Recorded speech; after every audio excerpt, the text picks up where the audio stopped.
Hi అండి. Hi అండి. అల్లు అర్జున్ గారు బెయిల్ మీద బయటకు రావడం ఎలా అనిపిస్తుంది?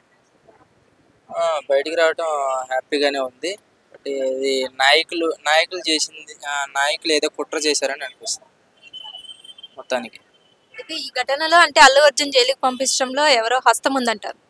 మొత్తానికి ఏదో నాయకులు కుట్రే ఉంది అని ఎందుకు అనుకుంటున్నాను. అలా అనిపిస్తుంది మీకు? అంటే మేబీ అంటే ఒక ఆమె చనిపోయింది కదా, థియేటర్ దగ్గరికి అన్ఎక్స్పెక్టెడ్గా చెప్పకుండా అలా ఏదైనా లెటర్ రాసి అలాగా ఇన్స్టాలో పోస్ట్ చేసి వెళ్తే బాగుండేది.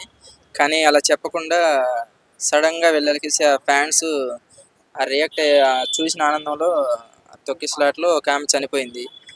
వాళ్ళ కొడుకు కోమాలో ఉన్నాడు. దానివల్ల ఎఫెక్టివ్ పబ్లిక్లో బ్యాడ్ పేరు వచ్చింది అల్లు అర్జున్ గారికి. అది కొంచెం అలా చేయకుండా ఉంటే బాగుండేదండి. అంటే ఇది ఎవరు ఎక్స్పెక్ట్ చేయలేదు కదా, అలా ఆవిడ వస్తుంది చనిపోతుంది అని ఎవరు ఎక్స్పెక్ట్ చేయలేదు. అలా జరిగింది. దానికి అల్లు అర్జున్ గారు కూడా నష్టపరిహారం ఇస్తానన్నారు. దీనికి వేరే ఎవరో ఆ కుట్ర పన్నుతున్నారు అనే దానికి ఏంటి సంబంధం? అవునండి, ఎంత హీరో అయినా సరే చెప్పేసి వెళ్ళుంటే బాగుండేది. అది మాత్రం తప్పే. అది మాత్రం చెప్పకుండా వెళ్ళడం తప్పే. బట్ మీరు ఇప్పుడు ఏమంటున్నారంటే దీనిలో ఎవరిదో ఇన్వాల్వ్మెంట్ ఉంది, ఇలా అల్లు అర్జున్ గారిని జైలుకి పంపించడంలో అని అంటున్నారు. ఎవరెవరు అంటే పబ్లిక్ని బట్టి వెళ్ళారనమాట. అంటే ఇప్పుడు పబ్లిక్ని బట్టి బ్యాడ్ పేరు వచ్చింది కాబట్టి జైలుకి పంపకపోతే నెక్స్ట్ సినిమా మీద ఎఫెక్ట్ పడిద్దని ఒక రోజు అలా రిమాండ్కి పంపి జస్ట్ వదిలేశారు అంతే.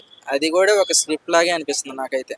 అదేమైనా అండమైన జైలు 100 రోజులు ఉండి వచ్చిన తర్వాత ఓ అద్భుతం అలా వచ్చారు అల్లు అర్జున్ గారు ఎన్ని రోజులు చూసి అని అదొక బాధతో కాకుండా ఇది ఓవర్గా అనిపించింది నాకైతే. అలా నార్మల్గా ఉంటే బాగుండేది. ఇది మరీ ఓవర్గా ఒక 100 రోజుల నుంచి జైల్లో రిలీజ్ అయినట్టు భయంకరంగా మీడియా అలా చూపించడం నాకు నచ్చలేదు. అంటే ఇంతవరకు ఏ హీరో కూడా ఇలా ఒక కేసు ఫైల్ అయ్యి స్టేషన్కి వెళ్ళి స్టేషన్ నుంచి మళ్ళీ కోర్టు నుంచి జైలు దాకా వెళ్ళడం అనేది మనం ఏ హీరో సిచ్యువేషన్ లో మనం చూడలేదు రియల్ గా. నేను అదే అంటుంది. ఇప్పుడు చెప్పి అలాగా వెళ్ళుంటే బాగుండేది. ఏ హీరో ఇంతవరకు అలా బెనిఫిట్స్ ఒక రోజు ముందు రోజు అలా ఫ్యాన్స్తో చూడటం నేను ఎక్కడ చూడలేదు. ఫస్ట్ టైం ఇది కొంచెం ఓవర్గా అనిపిస్తుంది అల్లు అర్జున్ గారు. నెక్స్ట్ టైం నుంచి ఇలా జరగకూడదని నేను అనుకుంటున్నాను. సో టోటల్ గా చూసుకుంటే అసలు ఈ ఘటనలో ఎవరిది తప్పు ఎక్కువ ఉందండి? తప్పంటే అల్లు అర్జున్ గారిదేనండి. కొంచెం తప్పు అల్లు అర్జున్ గారిది. అది చేయకపోయి ఉంటే బాగుండేది. ఇంకా సినిమా మీద ఎఫెక్ట్ పడేది కాదు. మంచిగా ఇంకా 1500 క్రోస్ దాటేది నాకు తెలిసి. ఆ మిస్టేక్ జరగడం వల్ల 1000 దగ్గరే ఆగిపోయింది. ఇక చూసుకుంటే ఇది కొంచెం రాజకీయంగా మలుపు తిరుగుతుంది కదా. అంటే కేటీఆర్ గారు ట్వీట్ చేశారు, ఇందులో అల్లు అర్జున్ తప్పేముంది అలా అంటే. కేటీఆర్ ఇది సీఎం రేవంత్ రెడ్డి గారు హైడ్రా కూల్చినప్పుడు ఇద్దరు ఆత్మహత్య చేసుకున్నారు, దాన్ని కూడా మరి కేసు పెట్టాలి కదా సీఎం గారి మీద కూడా అని అంటున్నారు. ఇక్కడ చూసుకుంటే సీఎం గారు చట్టం తన పని తను చేసుకుపోతుంది అంటూ ఏదైతే జరుగుతుందో సిచ్యువేషన్ దాని గురించి ఉన్నది ఉన్నట్టు మాట్లాడారు.